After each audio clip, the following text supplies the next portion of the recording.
Public Library. It is February 15th, 2006.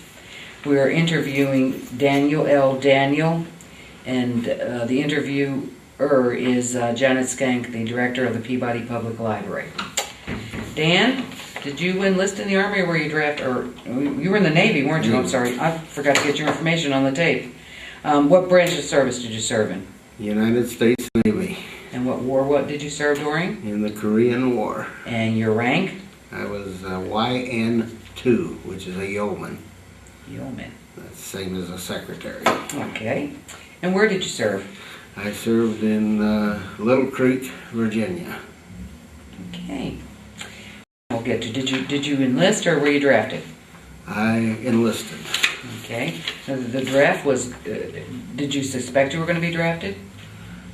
Yes, I did, and I had always wanted to be in the Navy instead of the Army or Marines or Air Corps. Why was that? I just was fascinated with the Navy. I really was. It was a branch of service that I guess you could say most of the time you always had a clean bed. Did you have other relatives that had served either in the Navy or any of the other? Well, my dad was in the Army, and I had other cousins that were in service. One of them was in the Navy, but the rest of them were all in the Army. Okay.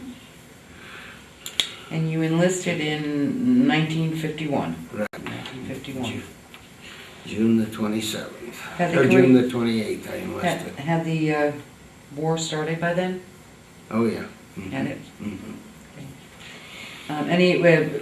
Before you actually enlisted and left, what was life like in Columbia City? Were you living in Columbia City at that time? I was at Indiana University at that time, and I wasn't quite sure what I wanted to do. I was in business courses, and I figured that I'd be in some kind of business, but I thought, well, 4 years in the Navy would give me a chance to see if I would really like to do something else. Had you graduated from IU? No, I had not. You hadn't graduated? No.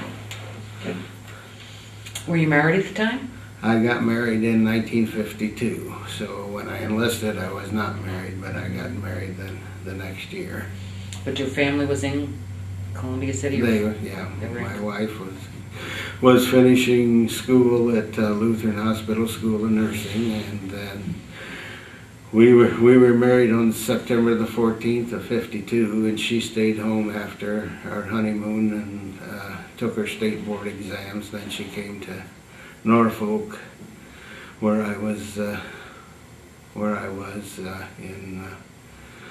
stationed at that particular time, and we lived in Norfolk together. Had you even heard of Korea before? No, not really. Okay. I wasn't much of a geography buff at then. You didn't know any of the some of the problems and conflicts and things going on there? No, I did not. Okay. Okay, so in 1951 you go ahead and enlist. Where'd you go? Once you enlisted, what happened? Where'd you go? I went from Fort Wayne to Indianapolis for a physical, which I passed. And from there I went to Great Lakes Naval Training Station. And after I was through with boot camp, we came home on about a 2-week boot leave. And then I had to report to Norfolk, Virginia, as I had been assigned to yeoman school. And what a yeoman is actually like a secretary. And one of the reasons I know that I was assigned to yeoman school is because at that time I knew shorthand, and I could do shorthand. And so they put us on a train. Well, I should start. They fed us at 12 noon on this particular day at Great Lakes, put us on a train at 2 o'clock, and told us there wouldn't be any food till we got to Norfolk the next day. And there wasn't. And someplace along the line, I think it was a setup, the train stopped and these guys got on with 2 slices of bread and a slice of bologna between them going around, and every one of these sailors were hungry. And he was selling these sandwiches for $3 a piece. But we all bought them because we were so darn hungry. That's quite a bit in 1951, wasn't it? Yes, it was. $3 for a sandwich. For a sandwich, 2 slices of bread and a. Is that something normal that would have happened? I mean, I don't know, because it never happened again to me. But whether it happened to the next group that came in, I don't know. But so anyway, when we got to Norfolk off the train, actually we got into the Chesapeake Bay area, and they put us on a ferry boat to take us to the Norfolk Naval Base. And one of the things that I was so shocked about when I got on the ferry boat was it said white restroom and colored restroom. I'd always heard of this before, but I'd never actually seen anything like that. And I was really surprised. was this on a naval property, government property, or was it? No, this was a private, private ferry boat taking us to the naval, but I just had never seen anything like that. Had the service been integrated by then? Not really, Not really. but it was starting. And So you didn't have that in the service then once it was integrated. That was just the private. We had all kinds in our company, and so then they signed us our barracks, and we started. I started yeoman school, and then at the end of yeoman school, they put our billets up on the blackboard, and billets are the jobs that were available. And you got to choose your job according to how you graduated in your class. In other words, I think there was 26 in our class, and they put 26 jobs. And the first one graduated number 1 in our class got to take the job that he wanted, and so on down the line. And I had talked to some people, and they said if you get a chance to come to Little Creek, which is the amphibious base outside of Norfolk, he says it's great duty there. So sure enough, there were a couple billets at Little Creek, and when they got down to me, because I was number 6 in the class, and I chose Little Creek, and was I ever glad I did, because it was a great naval station, and I was assigned to what they call NA2, which was Naval Amphibious Training Unit, and we had 7 schools under us. I was in the administrative office, and I was the captain's yeoman. And the different schools would teach different parts of landing, from landing craft and gunfire support, and they had an air supports there, and it was really quite interesting, the schools, and the guys would come in, and a lot of them would be Marines, not just naval personnel, that would come to our schools. And I, as I say, worked for the commander, and his name was Captain Maneese, Maneese. And he had a sign above his desk that I'll never forget. It says, "These trying times are the good old days you'll be longing for years from now." And it's true. So, could you explain to us what a Naval Amphibious Training Unit is?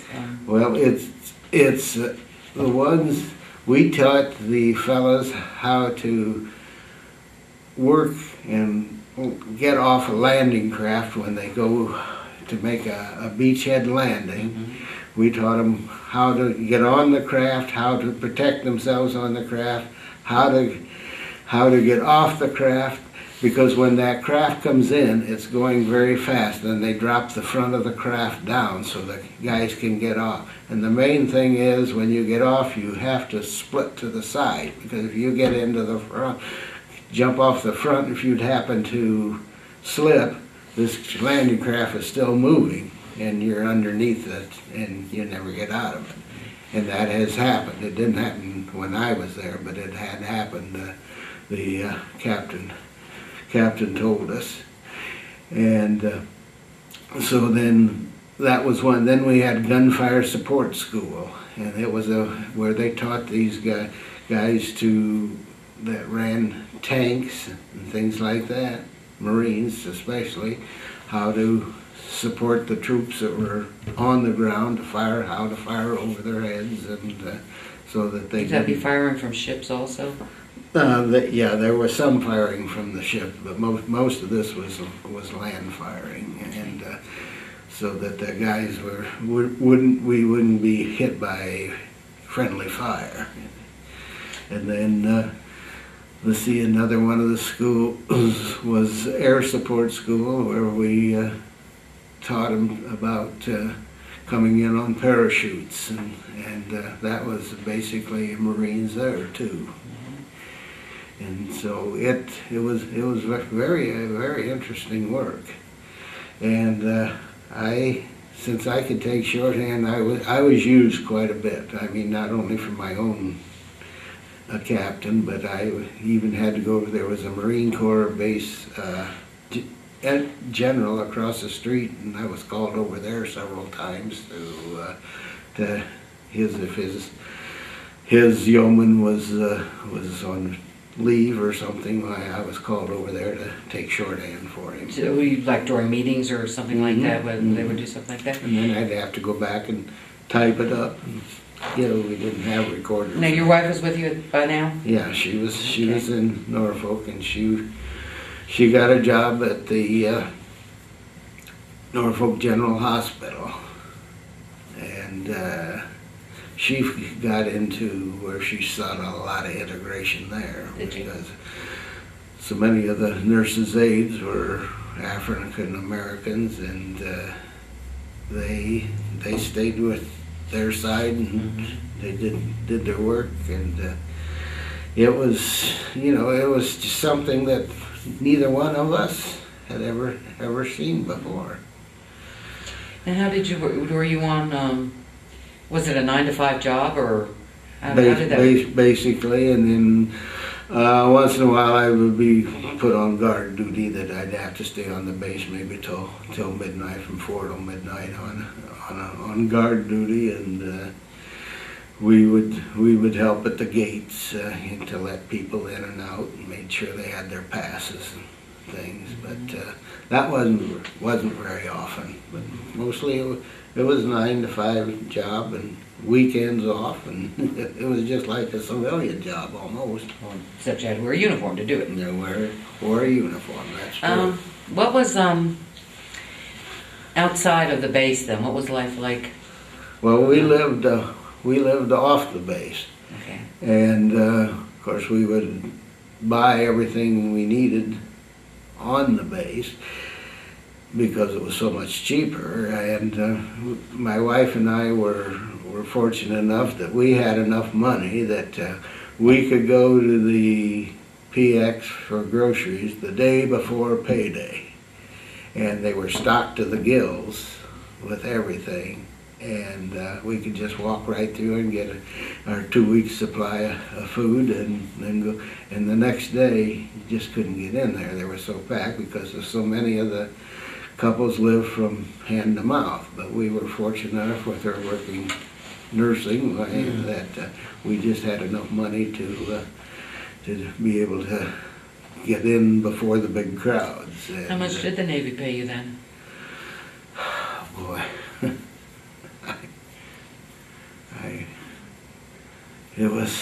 I was thinking it was something. My paychecks were somewhere around $150 every 2 weeks. Really, it wasn't too bad, but In 1951. And yeah, 52. it went a long way. So that's true. And then, of course, as I moved up in rank, why I got more pay. And How did one move up in rank when you were young? well, you took. When I got out of, I was a seaman recruit to begin with, and after boot camp, you become a seaman apprentice. Then I went to yeoman school, and I became a seaman YN.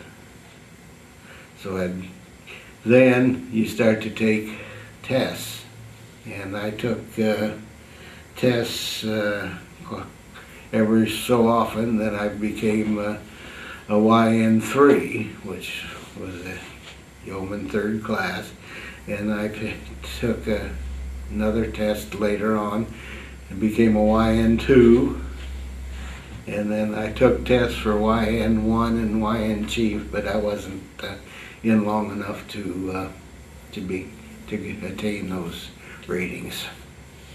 Did you get to do any traveling when you were back there? No, I really didn't. I was, as I put on my one paper there, I was a dry land sailor, because I was never on a ship. You know, on the ship. Well, how about just around the area when you were in Virginia? Did you Well, we could go within 200 miles of our base, so we got to Williamsburg, Virginia, and we got to Washington, D.C., and went into North Carolina and other parts of Virginia, and you know, on weekends when my wife didn't have to work, we did tour the area.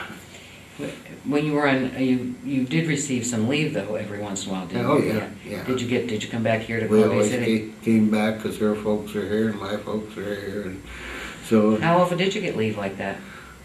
I'd worked up to I could get 4 weeks a year, but we try to come home if we could at Christmas time.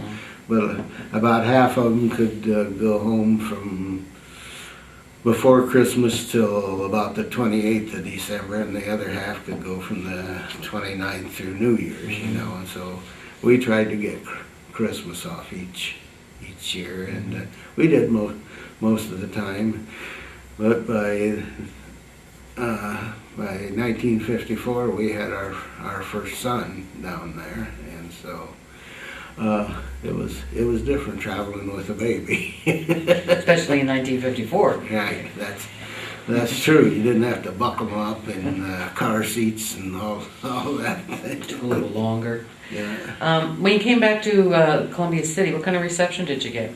I got a great reception because I already had a job when I got back here, and I got out on the 27th of June of '55, and I didn't go to work till the 1st of August of '55. I took about 5 weeks off and got accustomed to being back in civilian life, although I was still I had to sign up for the reserves for another 4 years, so a total of 4 years active and 4 years inactive. And when I was in the reserves, I didn't have to go to meetings or anything. They just had my name, rank, and serial number, and if they needed me, they would call me. But as fortune would have it, I never was called back in.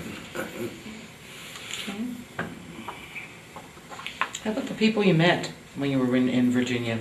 I met a lot of really nice guys, and we were some of us are still friends that we communicate at Christmas time, and one I tried to get back when we had our 50th wedding anniversary. I tried to get here, and I could not find him, and my kids got on the computer and typed up his name, put it in where he lived in Lakewood, Ohio, and I even put a notice in a magazine called The Good Old Days, and I had a gal from Idaho send me a letter that his name was, she had graduated with him, and she gave me his last known address, and it came back not deliverable, so I wasn't able to see him. But we had a lot of friends. Dory and I wanted to go out on a Saturday night. We had a lot of Navy buddies that just tickled to death to come over and babysit for us. And we had, when we lived in Little Creek, a little area called Bayside, there were 7 cottages, 3 on each side and 1 at the end. And a bunch of us in there every Saturday night, we would get it together at one of the cottages and play cards and just have a good old time. And it didn't cost much, and of course we didn't have much. Okay. Good. You said your son was born, what year was he born in? He was born in November of '53. November of '53. Uh-huh. And you still had I still almost had 2 years to go. Yeah, no, and he lived in Norfolk, and Dory quit nursing after that, after she had the baby, and she just stayed home with him, and Did you have any more children while you were living there? no, No. the next one was born in here in Columbia City, and that was after I got out of service. He was conceived in Norfolk, but he was born here. Born in Columbia City. Right. 1955 then, was the Korean War over by then? It was just getting over. But, Just getting over. But you know, it was a war that there really wasn't any end to it. They just got out of there, and I was glad to have served, and you know, I'd have done anything that they asked me to do. But when I was ready to go to sea after my shore duty was up, I only had about 6 months left in the Navy. And my commander says, you're worth more to me than you would be out to sea. He says, I want you to put in for an extension of shore duty. So he helped me file the papers, and I filed them, and I got an extension of my shore duty, so I was never on a ship. Dry land sailor. How did you and maybe some of your friends, how did you feel once that war was stopped? We won't say ended. Well, it gave you a kind of empty feeling. You wondered why on earth you were there in the first place, because all these young boys that were, and girls too, that were killed or maimed, you know, for life, and then to end the war with no real ending is pretty sad. I kind of think that's what's going on right now in Iraq. I don't know what's going to happen. Was that a general feeling of most everybody at that time, especially the people in the service? I think so. That's what I felt. Okay. When you finally came back here and the war was winding down, did the people in the community feel the same way? Yes, they did. Mm-hmm. And I talked to a lot of them. They wanted to know how I liked service, and then they said to me, he says, you really didn't get into much of it since you were a dry land sailor. And I says, no, I really didn't. But I says, we prepared a lot of young men to go to Korea in our different schools there, and so I knew what they were like. And we talked to some that had come back from schools, because some of them came to be instructors. You know, they came back to the base then? After they'd been over there and done their tour duty over there, and they came back to be instructors in the different units. How long was a tour of duty then? Well, mine, it was around a year. Around a year? Mm-hmm. Okay. After you left the service, did you take advantage of any of the benefits? No, not really. While I was in service, I did take some more schooling, and but when I got out of service, as I say, I had a job here, and I didn't finish Indiana University. What job did you take? What career did you go into? I went into retailing. There was a store downtown called Flock's Department Store, and it's the corner of Van Buren and Chauncey. It's where Eslinger and Lefevre are right now, and that was my store, and I was there for 27 years. Okay.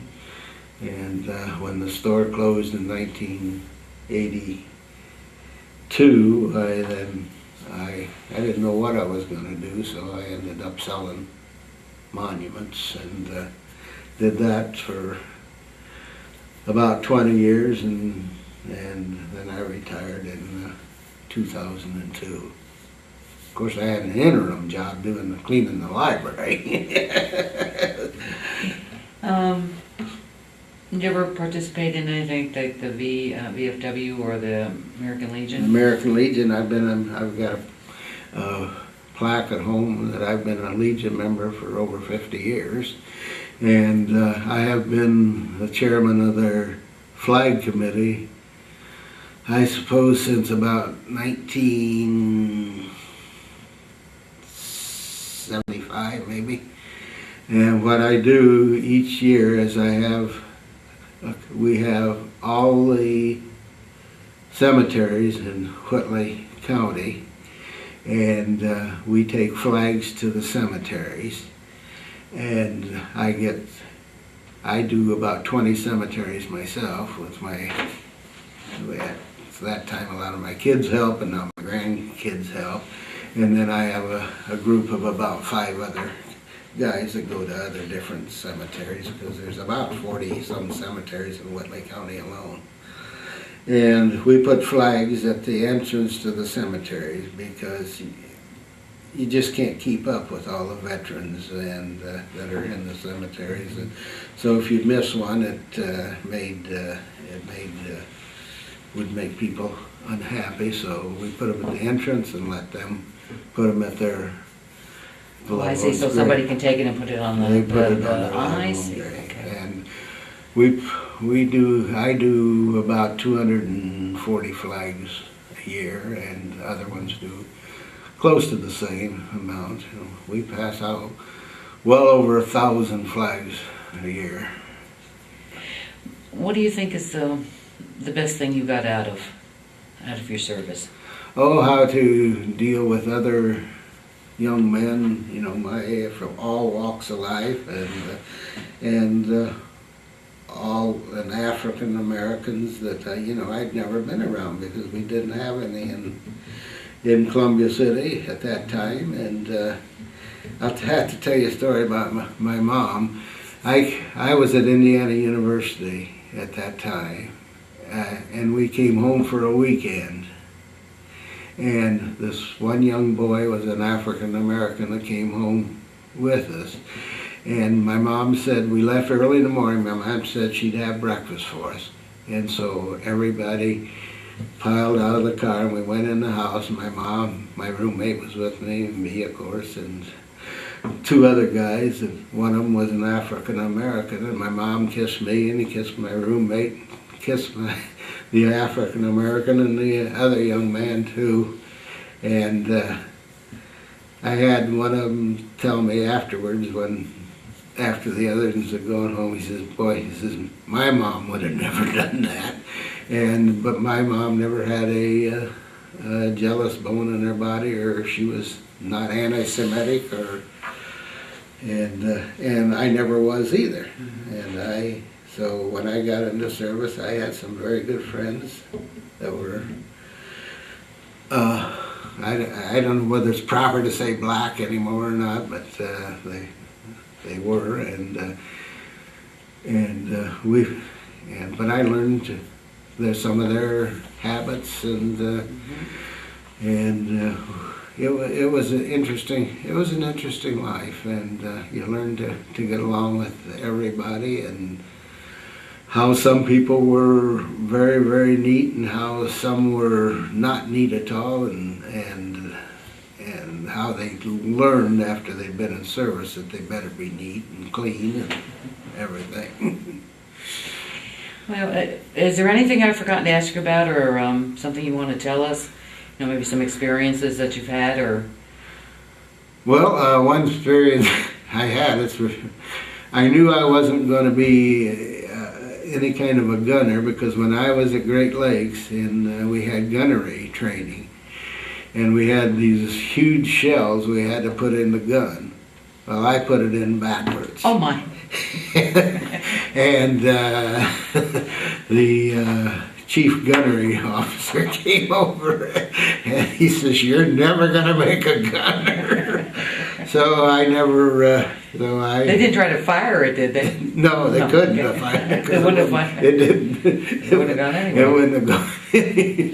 But he said, you better take up another. I said, well, I'd like to. So that's when I put in for yeoman school and got it. And my very best friend, who was from Columbia City, he and I were we joined together, and we went to Little Creek, or we went to Great Lakes together, and we got home on boot leave, and by that evening, he was in the Veterans Hospital in Fort Wayne. He'd gotten infectious hepatitis from a dirty hypodermic needle. Oh my. And so we were supposed to go to yeoman school together, but he got 12 weeks behind me, and then... Did he continue on in the service? Oh, yeah. He was good? Yeah, Okay. he just, he had to recuperate from that, and then he went on, and then he got another yeoman job. He was at the regular Norfolk Naval Station. He wasn't out at Little Creek. So, but as I say, he was 12 weeks behind me. So, but I thoroughly enjoyed the Navy. I got a lot out of it, and I think it made me more of a man, and I'm very glad I was in service. It was a pleasure, and I noticed you I brought some things here. Yeah, I did. There's a picture. There you are. There I am in my little sailor outfit. And this is your... That's the keel. I was in Company 593. Okay, from 1951. Mm-hmm. Yeah, there you are.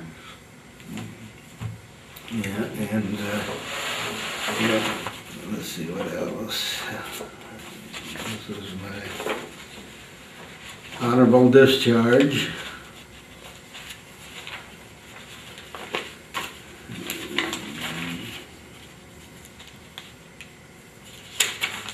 Well, this is dated 1959. They didn't give you this until after your After reserve service was yeah, over. That's right.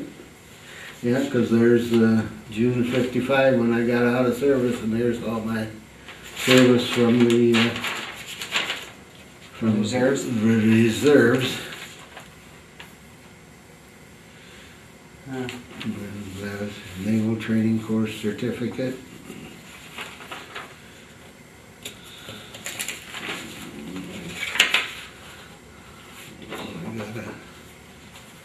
Certificate of appreciation from Governor Craig at that time in Indiana.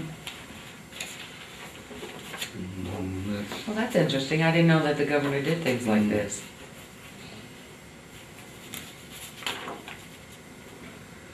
And this is my certificate of going up to yeoman 3rd class.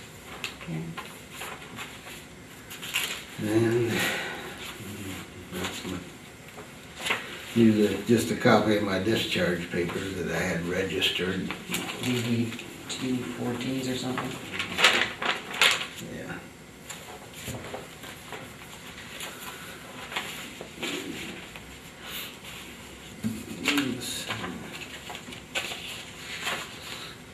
I will, am I still on? Yes.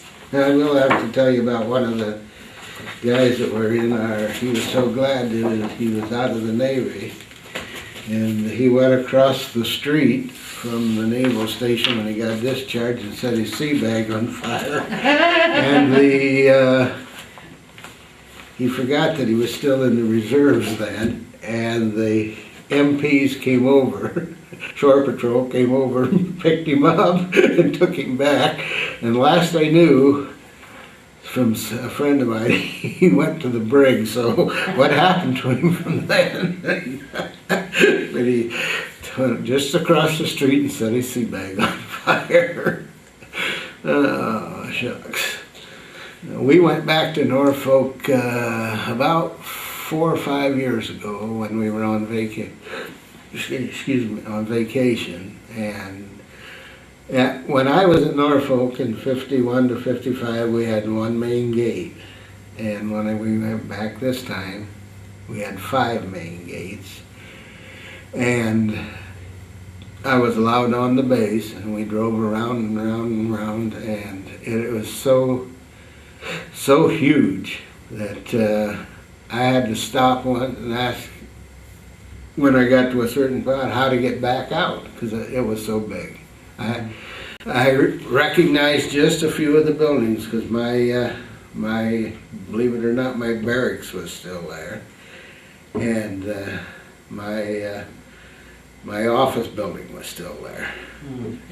But there were so many new buildings and so much space that they had garnered that it was just a shock to see how big it was. But I was glad that we went back once and got to see it. Well, Dan, thank you for your time today. Thank you for your service. Thank you.